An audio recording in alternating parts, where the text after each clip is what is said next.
ठीक है। उसके बाद सेकंड स्टेप ये हम डेटाबेस के साथ कैसे कनेक्ट होना है वो इन्फॉर्मेशन सेट कर चुके हैं। फिर हम मॉडल बना चुके हैं, फिर हम सीरियलाइजर बना चुके हैं। सीरियलाइजर बनाने के बाद ये कॉल करने से हमारा डेटाबेस पूरा क्रिएट हो गया है। इस लाइन को आप यहाँ लिख के मॉडल के बाद भी लिख सकते हो क्योंकि इसका रिलेशन मॉडल के साथ है, सीरियलाइजर के साथ नहीं है। ठीक है, ये क्या करता है, मॉडल बन गया, उसके बाद ये लिख दो तो ये डेटाबेस क्रिएट कर देगा। और ये फिर हमारा सीरियलाइजर बन गया तो जेसन से पाइथन के ऑब्जेक्ट में और पाइथन के ऑब्जेक्ट से जेसन में कन्वर्ट करेगा और प्लस हमारी रिक्वेस्ट को वेरीफाई भी करेगा जो हमारे रिक्वेस्ट और रिस्पॉन्स जा रहा है तो जैसे मैंने कहा है वैसे ही जा रहा है या किसी और फॉर्मेट में। ठीक है, चलो अब हमने पहला एंड पॉइंट बनाना, ये गेट डीबी, ये डेटाबेस के साथ कनेक्शन एस्टैब्लिश करने के लिए है। जब आप इसे कॉल करोगे ये डेटाबेस के साथ कनेक्शन एस्टैब्लिश कर। ठीक है, ये कोड हम अब करेंगे। ठीक है, अब हमने यहाँ पे क्या करना है, ठीक है जी, आप टाइम पे मीटिंग बुक करा दो और गगन, हाँ गगन, हाँ जी।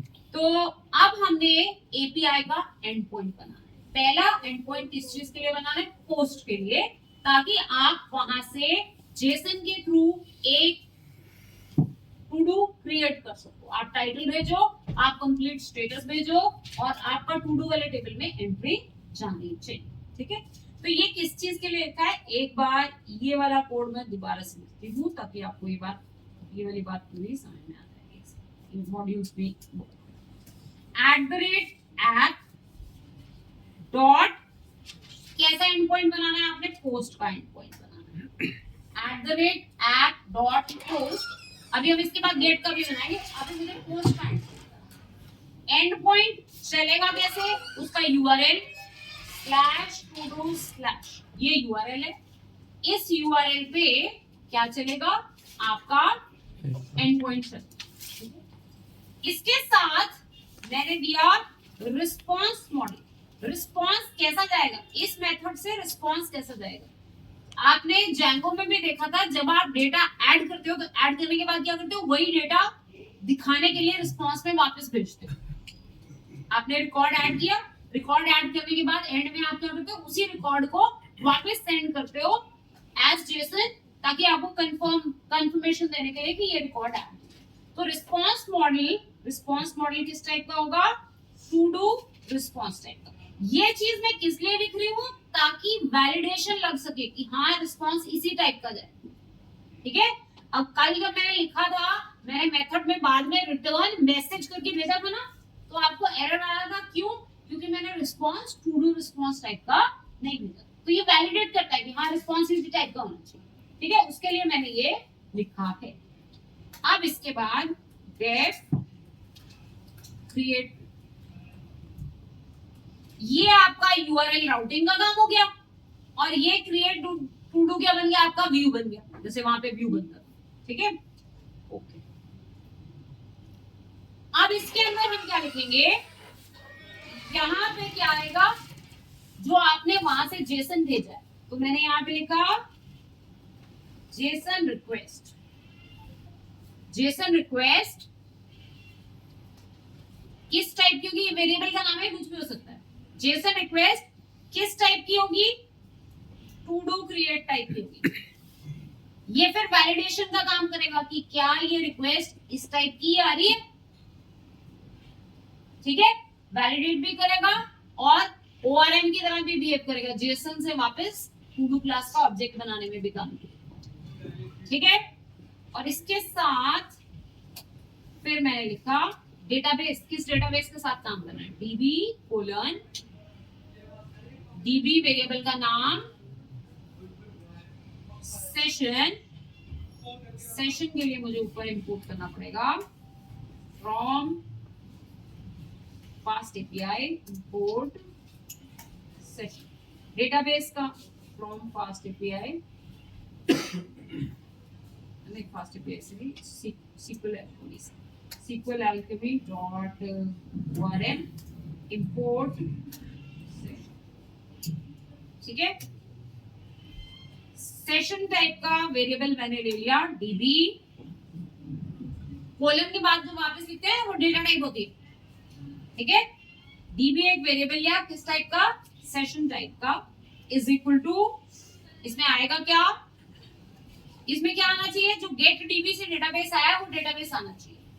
पर हमारे पास फास्ट एपीआई में एक फीचर होती है जिसको कहते हैं डिपेंडेंसी इंजेक्शन।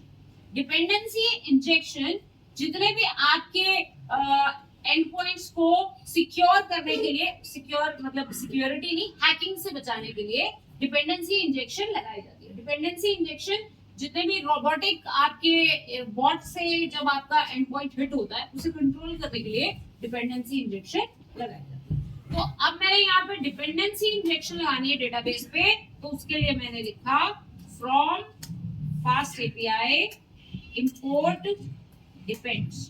डिपेंड्स यूज होता है डिपेंडेंसी इंजेक्शन, ठीक है। मेरे को अपने डेटाबेस के ऊपर डिपेंडेंसी इंजेक्शन लगानी है। यहाँ मैंने लिखा डिपेंड्स और यहाँ मैंने क्या ले दिया, गेट डीबी, जो मेरा डेटाबेस कनेक्शन का। एक बार दोबारा से एक्सप्लेन करती हूँ, ध्यान से सुनना ये क्या कर रहा है। ये मेरे एंड पॉइंट का यूआरएल है। इस यूआरएल को जब मैं हिट करूंगी पोस्ट से, तो वापस मैंने रिस्पांस किस टाइप का भेजना है, टू डू रिस्पांस टाइप का मैंने रिस्पांस भेजना है, ठीक है। क्रिएट टू डू मेरा व्यू का नाम है। इसमें क्या है, जेसन रिक्वेस्ट टाइप। इसमें जब आप पोस्टमैन से कॉल करोगे तो वहां से जो जेसन भेजोगे ना, टाइटल दिस, कंप्लीट दिस, वो सब यहाँ पे है, जेसन रिक्वेस्ट। और किस डेटाबेस पे काम करना है उसके लिए मैंने वेरिएबल डीबी ले लिया। ये किस टाइप का है, सेशन टाइप का है। और इसमें मैंने क्या कर दिया, डिपेंडेंसी इंजेक्शन लगा दी। गेट डीबी मेथड जो है वो एक्चुअली मेरे को डेटाबेस से कनेक्शन बना के देगा। वो डेटाबेस कनेक्शन मेरे पास डीबी में, ठीक है। अब मुझे क्या करना है, एक नई टू डू क्रिएट। तो मैंने यहाँ पे लिखा obj इज इक्वल टू, किस क्लास का ऑब्जेक्ट बनाया, जो मेरा मॉडल है टू डू मॉडल टाइप का मैंने क्या बनाया, ऑब्जेक्ट। इस मॉडल में टाइटल क्या आ जाए, जो जेसन रिक्वेस्ट के अंदर टाइटल, ठीक है। टाइटल क्या आ जाए, जो जेसन रिक्वेस्ट के अंदर टाइटल। कंप्लीट कॉलम का नाम क्या था, कंप्लीट की कंप्लीटेड, कंप्लीट है ना। कंप्लीट इज इक्वल टू, इसमें क्या आ जाए, जो जेसन रिक्वेस्ट से कंप्लीट की। ये क्लास का ऑब्जेक्ट बन गया। db डॉट एड, डेटाबेस में ये ऑब्जेक्ट, डेटाबेस में ये ऑब्जेक्ट ऐड कर दिया। क्योंकि मैंने ऑटो कमिट फॉल्स किया है तो मुझे इसके बाद मैन्युअली खुद रिकॉर्ड को कमिट करना पड़ेगा। कमिट करूंगी तो डेटाबेस में एक्चुअल रिफ्लेक्शन आएगी। db dot commit, db dot refresh. अब डेटाबेस को रिफ्रेश कर दे, इसमें क्या आ जाए, ये obj ऑब्जेक्ट।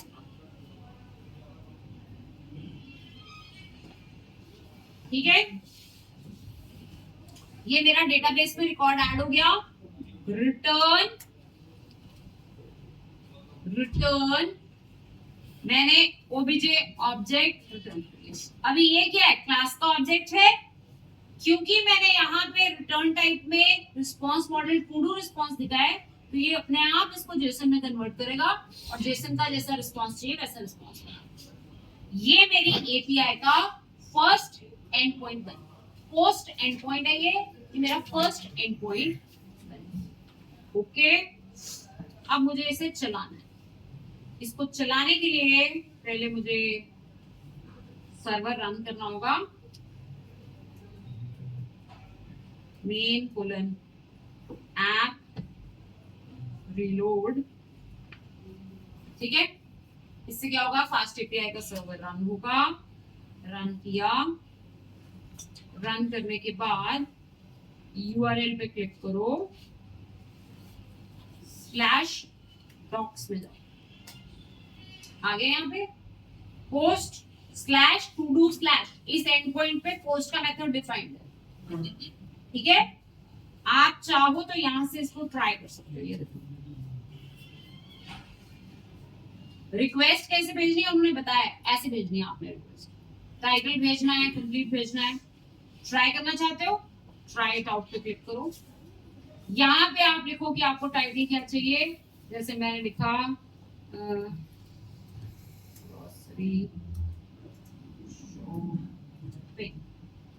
ठीक है। Complete is equal to false, execute किया, आपने एग्जीक्यूट किया, नीचे देखो रिस्पॉन्स, ये रिस्पॉन्स में आ गया ना। रिस्पॉन्स में क्या आ गया, ये मेरा डेटाबेस में डेटा। अभी मैंने इसको यहां से हिट किया है, मैं चाहूं तो मैं इसको पोस्टमैन से भी चला सकती हूँ। मेरे डेटाबेस में एक रिकॉर्ड स्टोर हो गया, अब मैं चाहूं तो मैं इसको पोस्टमैन से भी चला सकती हूँ। पोस्टमैन पे गए, स्लैश टू डूज, यही था यूआरएल। मेथड क्या है, पोस्ट, मेथड पोस्ट है। आपको डेटा भेजना है, बॉडी रॉ, यहां जेसन लिखो, टाइटल कोलन पेस फुल फ्री, ठीक है। कंप्लीटेड पे वैलिडेशन नहीं है, कंप्लीट पे पर मैं भेज देती हूँ कंप्लीट, ठीक है। सेंड किया, यहाँ पे रिस्पॉन्स, ये डेटाबेस में स्टोर हो गया, 200 हो, ठीक है। क्लियर है, ऐसे मैंने क्या कर दिया, डेटा डेटाबेस में स्टोर कर दिया। मेरा पहला एंड पॉइंट ये बन गया, क्लियर है, ये मेरा फर्स्ट एंड पॉइंट बन गया। अब ऐसे ही मैं इसका एक गेट एंड पॉइंट बनाती हूँ जहां पे मुझे सारे के सारे ये दिख सके, ठीक है। तो मैं सेकेंड एंड पॉइंट बनाती हूँ। अब मेरे सेकेंड एंड पॉइंट @app.get, अब गेट का एंड पॉइंट बना लिया। इसका काम क्या है, आपके डेटाबेस में जितने टू डू ऐड हुए टेबल में जाके उन सबको फेच करके देना, ठीक है।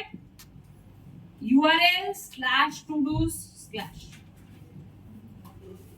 दोनों एक ही URL पे है, एंड पॉइंट एक ही है। ये गेट वर्ब है, ऊपर वाला पोस्ट वर्ब है, वर्ब अलग अलग है, बस एंड पॉइंट एक ही है, ठीक है। इसमें रिस्पॉन्स मॉडल, इसमें क्या रिस्पॉन्स में जाएगा, लिस्ट जाएगी किसकी, टू डू रिस्पॉन्स की, क्योंकि बहुत सारे ऑब्जेक्ट्स जाएंगे ना, जितने आपके डेटाबेस में टू डू में एडेड रिकॉर्ड्स होंगे वो सारे जाएंगे। तो यहां से क्या रिटर्न होगी, लिस्ट रिटर्न होगी किसकी, टू डू रिस्पॉन्स, इस टाइप की लिस्ट रिटर्न। अभी मैं आपको वैलिडेशंस भी दिखाती हूँ कि ये वैलिडेट कैसे करता है, ठीक है। डेफ गेट ऑल मैंने मेथड का नाम रखा, ठीक है।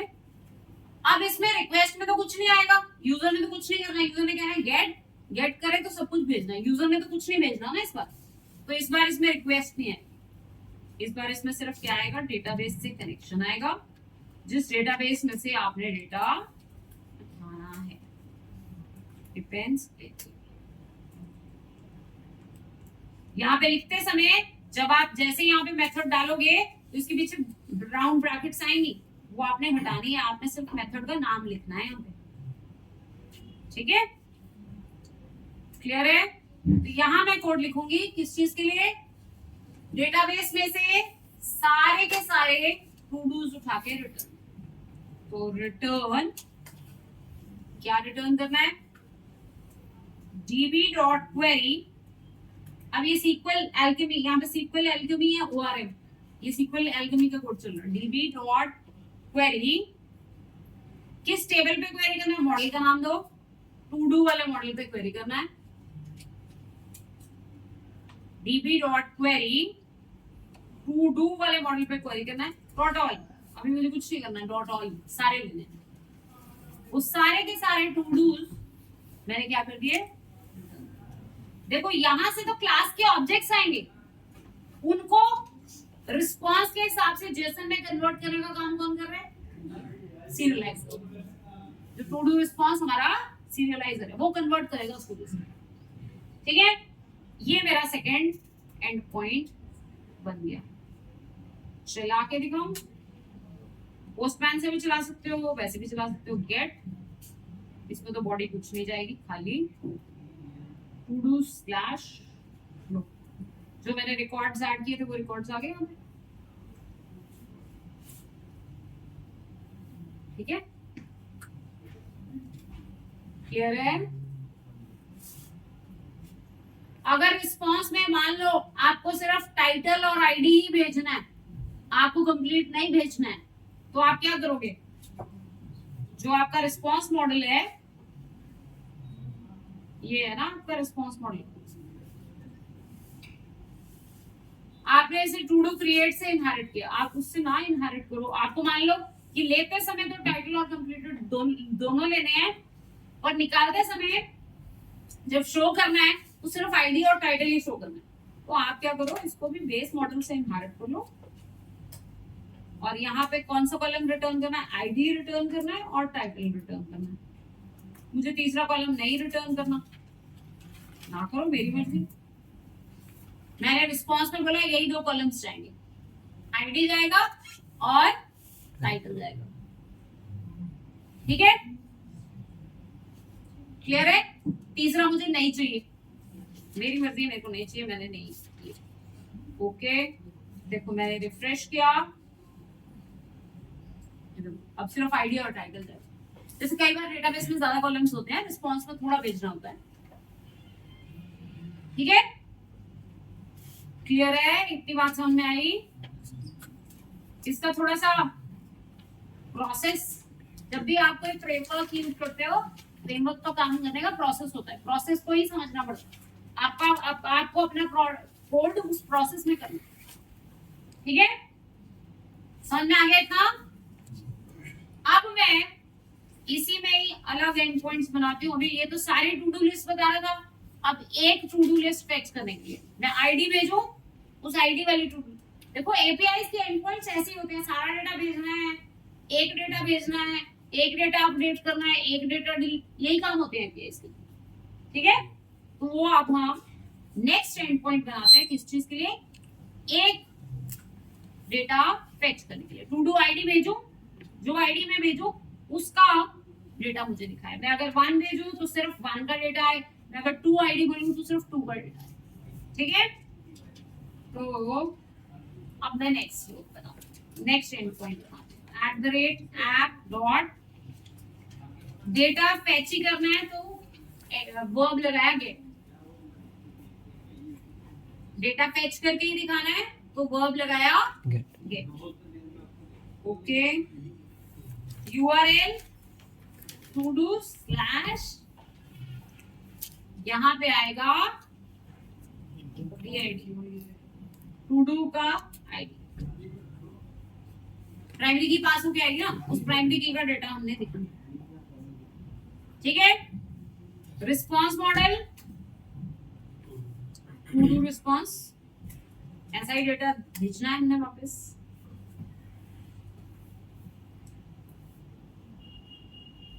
रिस्पॉन्स मॉडल अब लिस्ट में जाएगी, अब एक आइटम जाएगी। ठीक है, तो रिस्पॉन्स मॉडल आ गया टू डू डेफ गेट 1। अब इसमें क्या पास हो गया आएगा, आईडी पास हो गया आएगा। किस टाइप का होगा, इंटीजर टाइप का होगा। आईडी पास हो गया आएगा ना, और वो किस टाइप का होगा, इंटीजर टाइप का होगा। और डेटाबेस तो चाहिए भाई, किस डेटाबेस से डेटा उठाना है।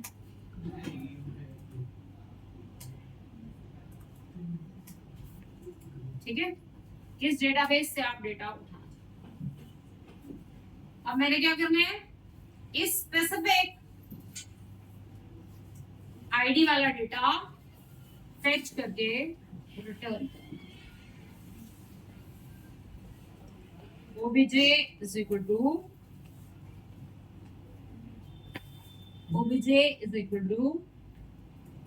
डेटाबेस में से उठाना है db डॉट क्वेरी कौन से मॉडल पे क्वेरी करनी है, टू डू वाले मॉडल पे क्वेरी करनी है। डॉट फिल्टर कौन सा रिकॉर्ड उठाना है जिसका टू डू वाले मॉडल में से आईडी इक्वल टू टीआईडी, जिसका आईडी वाला कॉलम जो मैंने यहां से टीआईडी पास किया उससे मैच करे, वो फर्स्ट रिकॉर्ड मेरे को दे। ठीक है, वो फर्स्ट रिकॉर्ड जो इस आईडी से मैच कर रहा है वो फर्स्ट रिकॉर्ड आप मेरे को। ठीक है, इफ नॉट ये कब चलेगा, अगर जो आपने आईडी बोला वो है ही नहीं, आपने बोला कोई टू डू लिस्ट आईडी पर वो तो एग्जिस्ट ही नहीं करता, उस केस में एक्सेप्शन आनी चाहिए। उस केस में आपको जो रिटर्न करना है वो सक्सेस नहीं करना ना। ठीक है, तो उसमें मेरे को एक्सेप्शन रेज करनी है। तो एक्सेप्शन के लिए from fast API import HTTP exception raise कराने के लिए मैंने ये from fast API import HTTP exception. ठीक है, अगर रिकॉर्ड एग्जिस्ट नहीं करता तो raise HTTP exception, raise HTTP exception. Status code APIs में सबसे इंपॉर्टेंट चीज स्टेटस कोड होती है। स्टेटस कोड से आइडेंटिफाई होता है कि क्या फेलियर है। स्टेटस कोड 400 दे दिया मैंने और डिटेल में मैंने अपना मैसेज भी दे दिया, दिस आईडी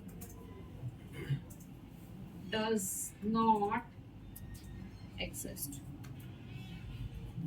ये आपको रिस्पॉन्स में मिल जाए। ठीक है,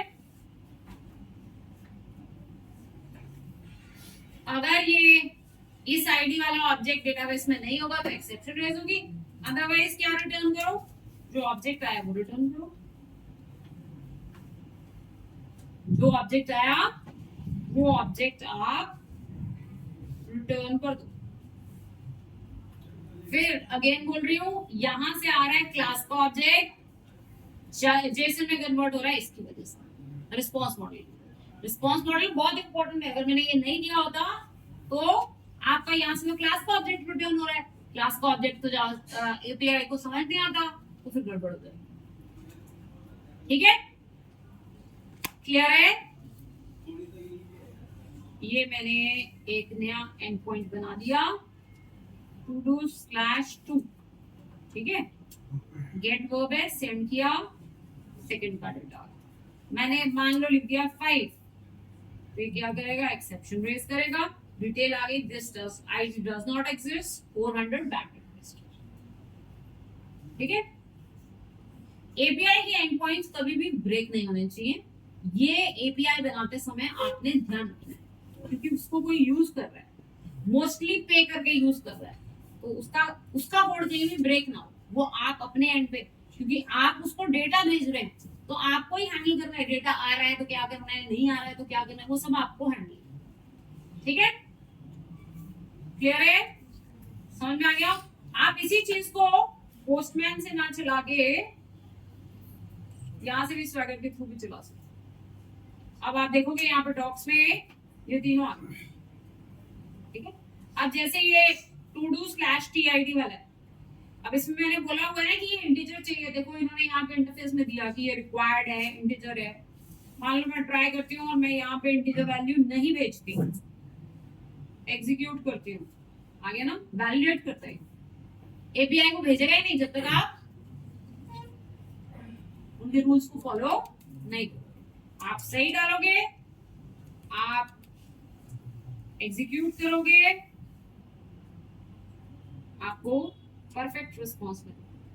रिस्पॉन्स में कंप्लीट नहीं आ रहा क्योंकि मैंने सीरियलाइजर में ही 2 कॉलम लिख रखे हैं। ठीक है, क्लियर है? बात समझ में आ रही है? अब तो थोड़ा सा समझ में आ रहा होगा। ठीक है, सबसे बड़े बेनिफिट्स जो आपको Django REST फ्रेमवर्क से यहाँ पे दिखे, ऑटो डॉक्यूमेंटेशन, ऑटो वैलिडेशन, ये यहाँ पे आपके पास एडेड बेनिफिट्स।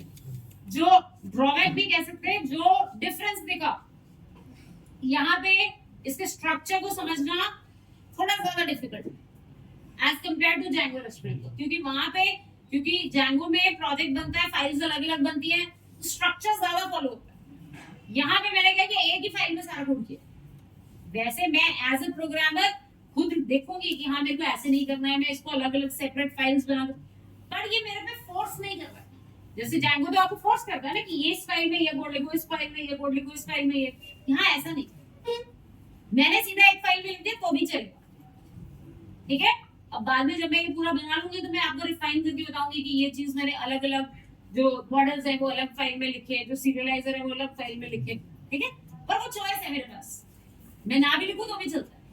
ठीक है, तो ये हमने बनाया। जब हम एंड में अपने जेएनएआई करेंगे, एजेंट्स बनाएंगे, तो वहां पे भी हम इसे फास्ट एपीआई को ही यूज करेंगे, फ्रंट एंड में डेटा पास करेंगे। क्लियर है? ओके, ये बात हो गई। अब मैंने इसका बनाना है पुट, मुझे किसी टू डू को अपडेट करना। अब मुझे बनाना है इसका @app.put एंड पॉइंट बनाना है। पुट में क्या होता है? अपडेट। अब हमने डेटाबेस में डेटा अपडेट। ओके, यूआरएल यही है क्योंकि आपने बताना है किसको अपडेट करना है, todo/tid। आपके पास आईडी आया, किसको आप update. Response model, to do response, updated record दिखाना है। जब अपडेट हो जाएगा रिकॉर्ड तो अपडेटेड रिस्पांस। ठीक है, जेफ अपडेट 1, UPD1 मैंने इसका नाम। इसमें क्या क्या आएगा आर्ग्यूमेंट्स? पहला टीआईडी, इंटीजर टाइप का, जिस टू डू लिस्ट को आपने अपडेट करना है उसका आईडी।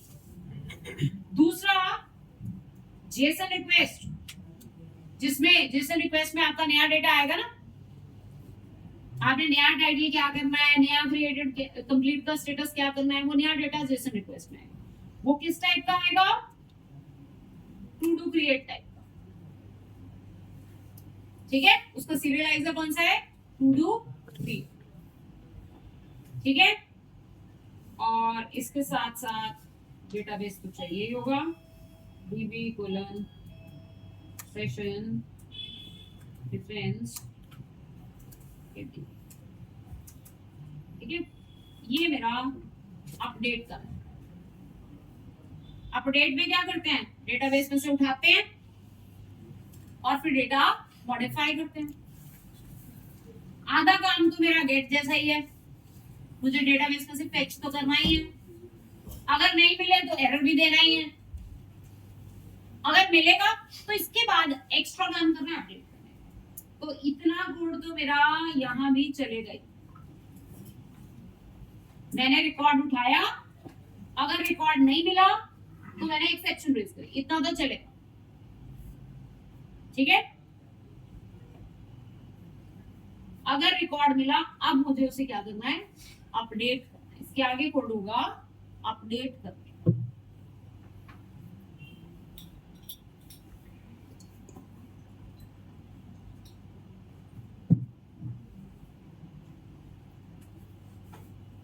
इसके आगे कोड लिखेंगे डेटा अपडेट करेंगे। अपडेट कैसे करेंगे?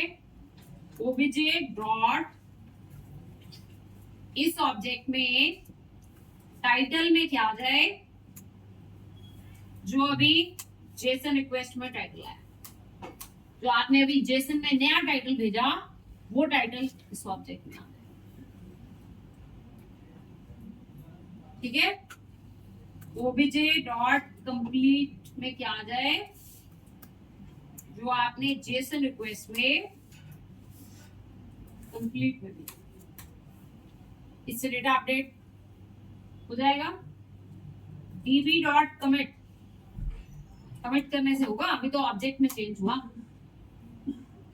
डेटाबेस को कमिट कर दो, db डॉट रिफ्रेश,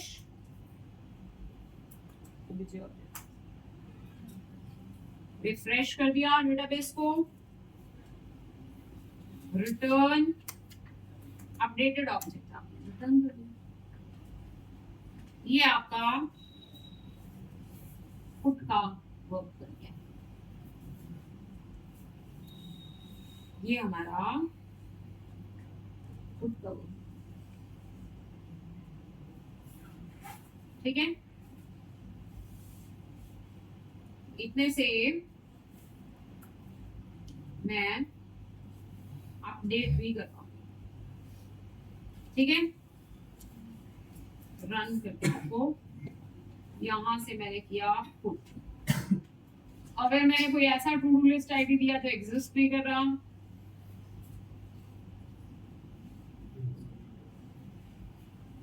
सॉरी, क्योंकि मेरे को ये भेजना पड़ेगा ना, जेसन तो भेजना पड़ेगा ना इसको, तो इसलिए मिसिंग एरर आ रहा है कि इसको एक डेटा चाहिए था, वो वैलिडेट नहीं हुआ। अगर मैं स्वैगर के थ्रू चलाती तो वहां पे एरर आ जाता। जैसे अगर मैं इसको यहां से चलाती,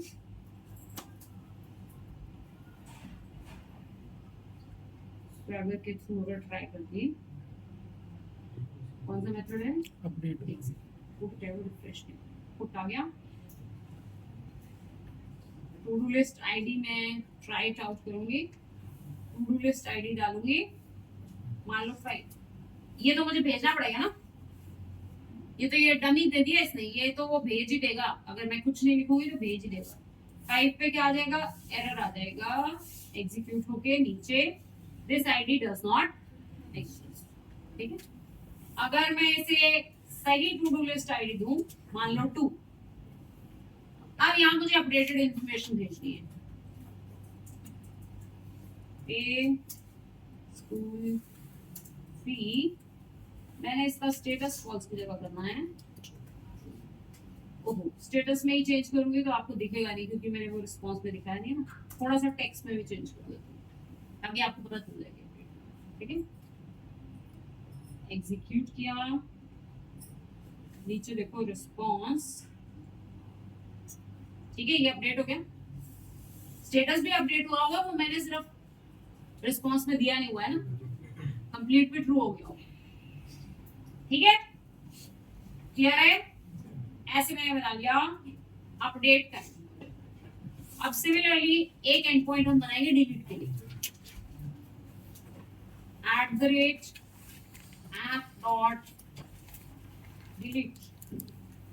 अब मुझे नेक्स्ट वर्ब चलाना है, डिलीट,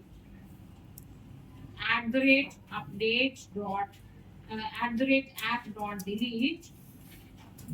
यहाँ पे भी क्या पास होके आएगा, टीआईडी पास हो गया।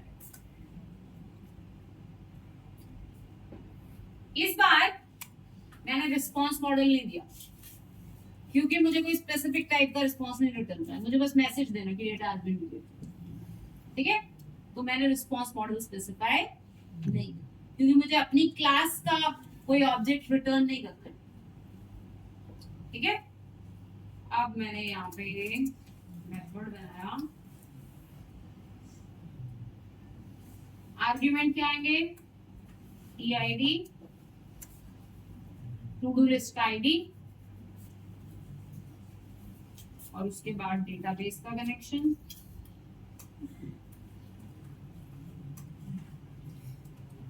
ठीक है। अब यहां मैंने क्या करना है, ऑब्जेक्ट को डिलीट करना है। पहले तो ढूंढना ही पड़ेगा ऑब्जेक्ट, इतना काम तो करना ही पड़ेगा। ऑब्जेक्ट को ढूंढा, ऑब्जेक्ट को ढूंढने के बाद अगला काम आएगा delete. obj dot delete, object को डिलीट कर दिया, db dot commit, db dot refresh किया,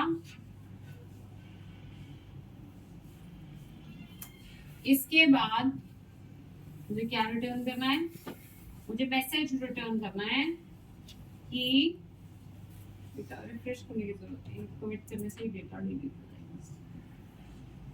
रिटर्न, इस बार मैंने जेसन में क्या भेजा, मैसेज, और मैसेज में मैंने क्या दे दिया, डेटा हैज बीन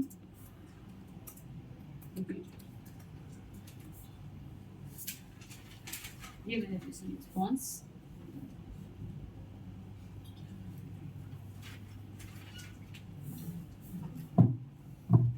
बिल्कुल यही सेम चीज हमने जैंगो से भी करी, जैंगो रेस्ट फ्रेमवर्क से भी करी। एपीआईज इस तरीके से हम बना,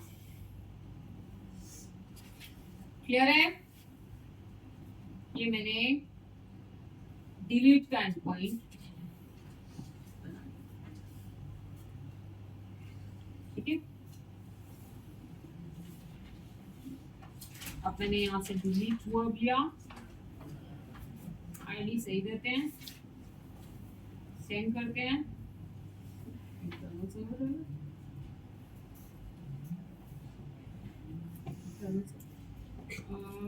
has no attribute,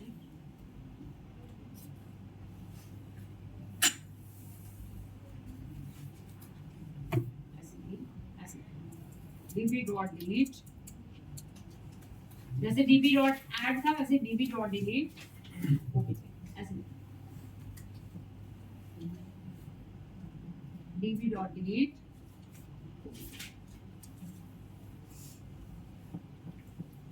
ठीक है। तो उस पानी के थ्रू चला दिखाती हूँ,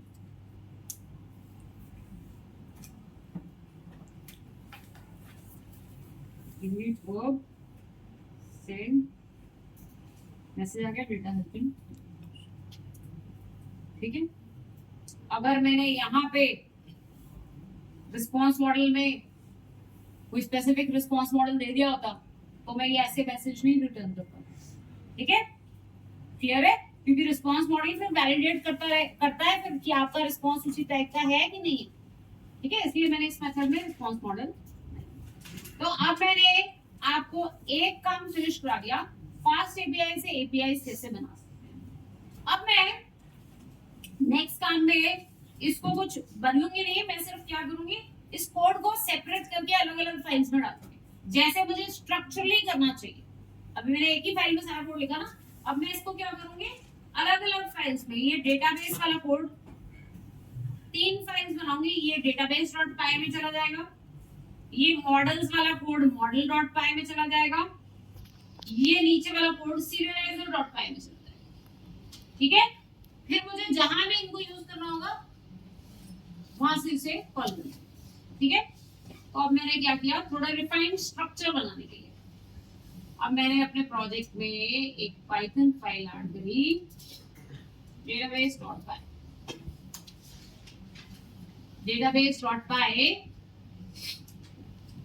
मैंने एक फाइल, ठीक है। मेन डॉट पाई से ये जो इतना कोड है इसको मैंने कट कर दिया और इस कोड को मैंने कहाँ डाल दिया, डेटाबेस, इसको मैंने क्या डाल दिया, डेटाबेस डॉट पाई,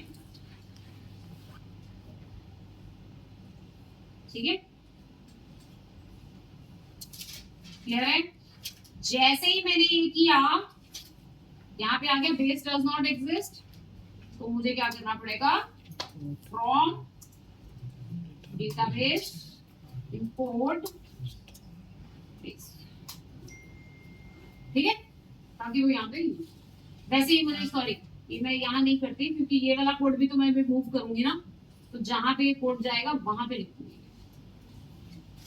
अभी मैंने नीचे वाला कोड भी मूव कर देना ना, अब ये वाला कोड मैंने मूव कर देना है किसमें, मॉडल्स डॉट पाई। तो मैंने अपने यहाँ पे एक नई फाइल ऐड करी, इससे क्या होगा, स्ट्रक्चर क्लीन हो जाएगा, मॉडल्स डॉट पाई। अब मैंने ये जो मॉडल वाला कोड था, इतना कोड इसको कट किया, इसको मैंने डाल दिया। अब यहाँ पे बेस की जरूरत है, यहाँ पे इंपोर्ट कर लेते हैं फ्रॉम डेटाबेस, डेटाबेस डॉट पाई वाली फाइल इंपोर्ट। ठीक है, अब आप क्लीन स्ट्रक्चर में जितने भी मॉडल्स होंगे वो सारे यहाँ लिखोगे। ठीक है, ऐसे ही एक फाइल में बनाऊंगी serializers डॉट पाई। ठीक है, नेक्स्ट फाइल मैंने बनाई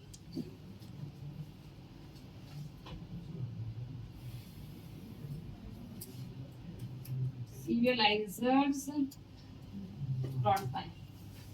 ठीक है, ये जो मैंने यहाँ पे serializer का कोड लिखा हुआ है, ये पाइडेंटिक मॉडल, ये सारा मैं इतना कोड में कहाँ लिखूंगी, serializers डॉट पाई। ठीक है, सब जगह साफ साफ जो कोड जहां जाना चाहिए वहां मैंने। ओके, पेज पे क्या कोड रहेगा, पेज पे सिर्फ कोड रहेगा ये नीचे। फास्ट एपीआई का ऑब्जेक्ट बनाया, जो जो चीजें है नहीं वो सब मैं क्या करूंगी, import from database, import engine,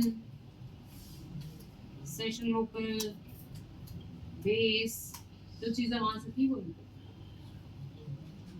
ठीक है, फ्रॉम मॉडल्स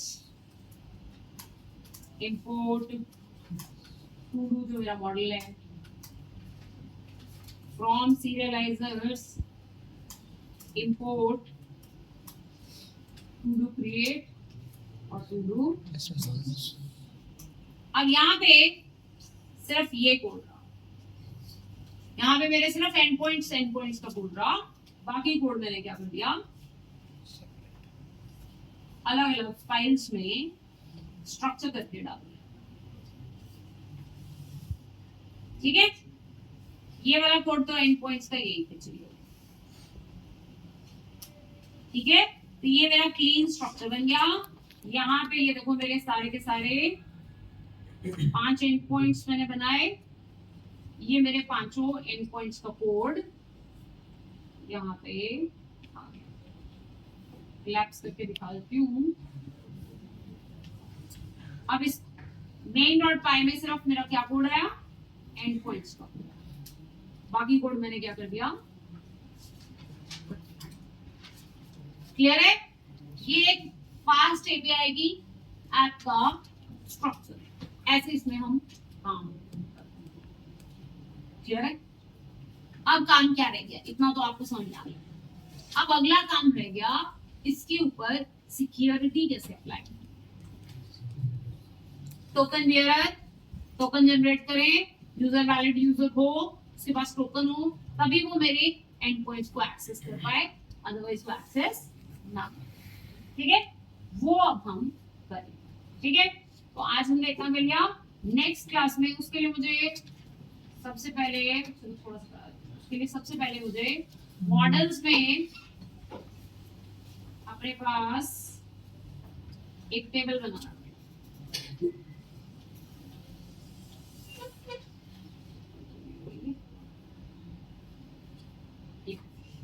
यहाँ पे मॉडल्स में अब मुझे एक और मॉडल बनाना चाहिए, उसकी डेटाबेस में टेबल रहेगा ना यूजर का, जिसमें यूजर नेम पासवर्ड होगा।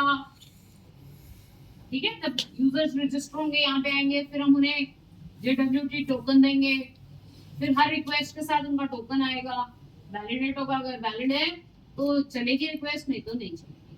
ठीक है, तो मैं यहाँ पे क्लास बनाऊंगी यूजर बेस से, टेबल नेम, डेटाबेस में टेबल किस नाम से बने, यूजर्स नाम का टेबल, कॉलम आईडी किस टाइप का, इंटीजर टाइप का, प्राइमरी की ट्रू कर दिया, इंडेक्स तो करने की जरूरत नहीं है, user name column string, column string, unique index लगाना है, unique is equal to true, और यूजर नेम पे सर्चिंग करनी होती है तो इस पे इंडेक्स, ठीक है। पासवर्ड कॉलम स्ट्रिंग, अच्छा अगर आपने पासवर्ड को हैश करके स्टोर करना हो तो आप यहाँ पे हैशिंग भी लगा सकते हैं। कई बार डेटाबेस में हम जो पासवर्ड स्टोर करना चाहते हैं वो सीधा नहीं करना चाहते, हम इंक्रिप्शन करके स्टोर करना चाहते हैं, तो वो भी कर सकते हो। यहाँ पे आप स्ट्रिंग के साथ यहाँ पे आप अपना इंक्रिप्शन एल्गोरिथम दे सकते हो, जिससे आपका डेटाबेस में जब डेटा स्टोर हो तो वो इंक्रिप्टेड फॉर्म में स्टोर। अभी के लिए फिलहाल के लिए मैंने इसे ये मैंने मॉडल बना दिया। जब अब ये लाइन चलेगी base dot metadata dot create all, तब ये डेटाबेस में टेबल बन जाएगा, ठीक है। सीरियलाइजर में मैंने एक और क्लास बनाई, यूजर क्रिएट, यूजर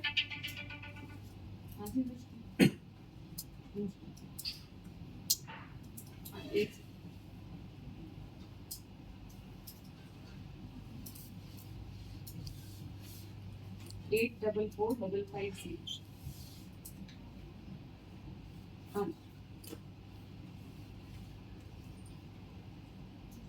हाँ जी, तो ये मेरा यूजर के लिए सीरियल है, user create.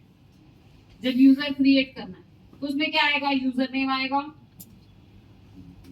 User name string type का है, पासवर्ड आएगा, पासवर्ड स्ट्रिंग, दोनों में मैंने is equal to some dummy value दी नहीं है तो दोनों रिक्वायर्ड है,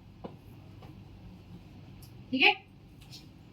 ये दोनों कॉलम्स क्या हो गए मेरे रिक्वायर्ड, ओके। इतनी बात समझ में आ गई, क्लियर है। अब मुझे आगे काम करना है कि मुझे रजिस्टर कैसे कराना है यूजर को, उसका एंड पॉइंट बनाना है, फिर मुझे टोकन जनरेट कराने का एंड पॉइंट बनाना है, फिर मुझे हर रिक्वेस्ट हर एपीआई एंड पॉइंट के साथ वैलिडेशन लगानी, ठीक है। वो मैं नेक्स्ट क्लास में कराऊंगी। नेक्स्ट क्लास तो मैं आपकी इसी टाइम पे लूँ, मतलब आगे से भी क्लास तो इसी टाइम पे होगी, बट ट्यूसडे से मैं दोनों बैचेस को मर्ज कर दूंगी, क्योंकि मंडे को ये टॉपिक खत्म हो जाएगा। ट्यूसडे से हमने डेटा एनालिसिस के लिए लाइब्रेरीज नमपाई स्टार्ट करना है, फिर ट्यूसडे से मैं दोनों बैचेस को मर्ज, शायद मुझे 2-3 दिन उस बैच को आपके साथ खिलाने में कुछ टॉपिक्स, उनके जो 1-2 टॉपिक्स रहते हैं वो रिपीट करने पड़े। अगर आप दोबारा से क्लास लगाना चाहते हैं तो आपका भी क्या, ठीक है, 2-3 दिन मेरे को रिपीट करना पड़ेगा, ठीक है। तो फिर हम आगे स्टार्ट